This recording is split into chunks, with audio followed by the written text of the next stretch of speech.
What's up, everybody? It is the Bible Study Dude back for the final two episodes of season two. So let's get right into it. All right, if you'll remember back to the final episode of season one, Quintus issued a decree by order of Rome and punishable by detention or imprisonment. Religious gatherings outside the synagogue and Hebrew school are strictly prohibited. The teacher, known as Jesus of Nazareth, is sought for questioning. We're going to see our friend Atticus grab that and let Quintus know he has some information. When Jesus is explaining what needs to happen for his upcoming sermon, I want you to listen to what Jesus says he will be giving the people and what is going to define the whole ministry of Jesus. Rabbi Shmuel and Yanni are going to visit Capernaum, trying to find Tamar and gain more evidence to back their case against false prophecy for Jesus. Atticus is going to accompany Gaius as they are on their way to arrest Jesus. He admits that he is intrigued by Jesus and lets Gaius know about some of the things that he has already seen. After the arrest, Philip and Andrew are on their way to try to track down Jesus and petition for his release. They're going to inadvertently run into Tamar and her friend, who used to be paralyzed, that was lowered through the roof and was healed by Jesus. Tamar and her friend are giving testimony in the streets. Andrew is going to warn them about how dangerous this may be. While searching for Tamar, Shmuel and Yanni are going to run into the religious leaders from Wadi Kelt. That was the place that Jesus healed the man with the limp hand on Shabbat. And then when Jesus finally does return to the camp, the disciples are going to have a very important question for Jesus. They're going to ask him how to pray. Those are the things to watch out for in episode 7. I hope you enjoy it as much as I have. I'll be right back here with your Nerd Notes. So I hope you enjoyed episode 7. Now it's time to get into some Nerd Notes, hopefully explain some things that you might have questions on. First up is the SPQR symbol that you may have seen numerous times. It's a logo on Atticus's chest. You see it in the office of Quintus. It stands for, the English translation is the Senate and the People of Rome. The Roman pronunciation, hopefully I do this correctly, is Senatus Populusque Romanus. And once again, that translates to the Senate and the people of Rome. The phrase itself was a powerful symbol of Roman identity and referred to the government of the Roman Republic, highlighting the belief that all authority derived from the people and the governing body, or the Senate. The acronym was widely used on public documents, monuments, public works dedications, and even some Roman currency. Throughout the Bible and many times in the show, you hear the phrase a cubit. So a cubit was the biblical, it was fundamentally understood as the length from a man's elbow to the tip of his middle finger. This made it practical, universally accessible form of measurement for the people of that time. And then Yusuf saying, prepare the seat of honor. The seat of honor was a prominent seat located at the front of the sanctuary, often on a raised platform facing the congregation. It is generally reserved for the rabbi, the cantor, the synagogue president, or honored guests. In the New Testament, Jesus criticized the scribes and Pharisees for loving these chief seats of honor in the synagogues, as they desire for public recognition and status often superseded genuine humility and piety. Today, the specific seating arrangements vary between different branches of Judaism, but the seating of key leaders, like the rabbi, usually retains a position of prominence on or near the raised platform. That's all I have for you for Nerd Notes. Next up in this video will be our post-show discussion, where we dive a little deeper into what we watched in episode 7. To start off our post-show discussion, I want to talk about when Yusuf questions the true intentions of Shmuel. He is wondering why Shmuel is so intent on tracking down Jesus when his studies are supposed to be just about false prophecy, not tracking down this one man. Now, Yusuf observed that Nicodemus saw something in Jesus, and this compels him to go give warning to the disciples and to Tamar about the hunt for false prophecy against Jesus. Shmuel and Yanni gain more information from the religious leaders in Wadi Kelt. Once again, that was the place where Jesus healed the man with the limp hand, allowed the disciples to eat the heads of grain, and then used the title Son of Man and Lord of the Sabbath. So my discussion questions for you are, do you ever get caught up in traditions at church? Have you ever tried to place God in a box and not been open to a new way of doing things? Let me know in the comments. I want to touch briefly about Atticus, discussing what he has seen Jesus do with Gaius. Now, he admits that the non-threat that Jesus is actually scares him.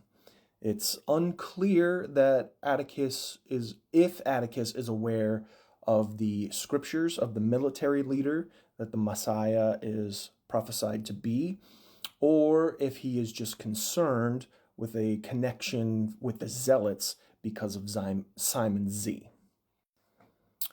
Next in the discussion will be when the Romans detain Jesus.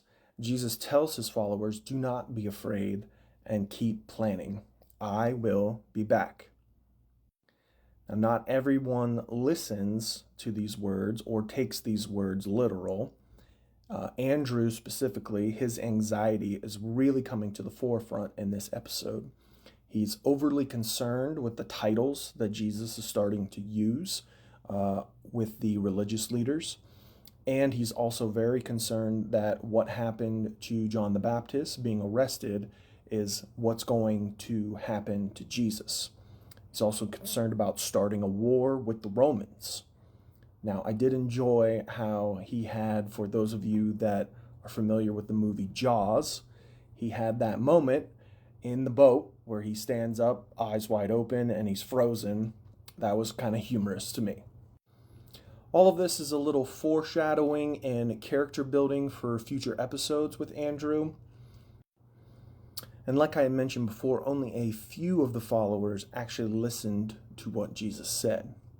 Can you tell me who they were? Tensions between the disciples are starting to arise, and they confront Mary Magdalene about how she left. Now, her response about relying on her own strengths and her own understandings instead of relying on her faith in Jesus. She tries to get everyone to trust what Jesus said. Jesus said he will be back. So my questions for you are, has there been a time in your life where your anxiety has overpowered your faith? Then when things seem overwhelming in your life, what are some ways that you can improve your trust in God instead of trying to deal with your problems on your own? Next up in our discussion will be the Pharisees that we saw preaching in the streets very openly, very loudly. Now, Philip tells Andrew that they are there for God and to preen. Now, some of these Pharisees may have been genuine in their prayers, but also some of them are just doing it for the show.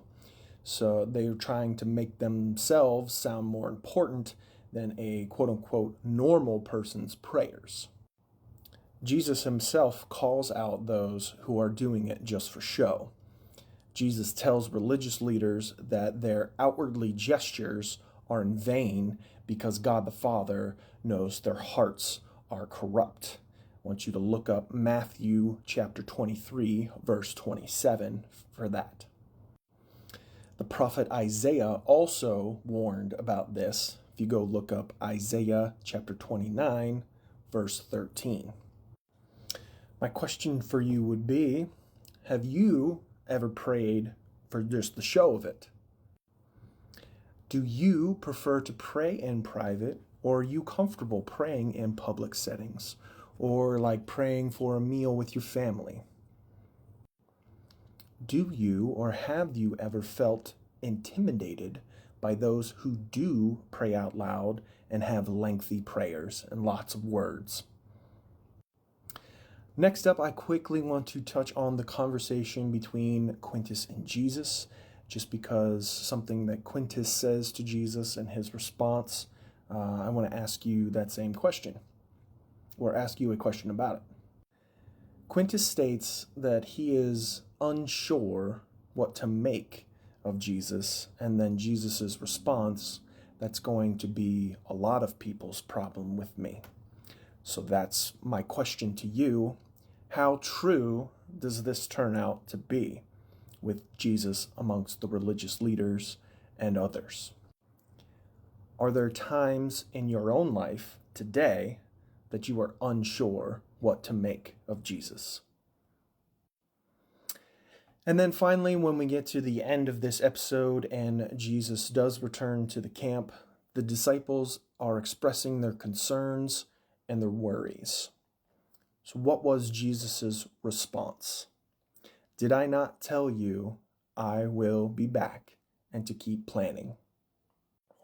The disciples then ask Jesus about prayer and how to pray when he's out by himself. What are you praying about? Teach us how to pray in that way.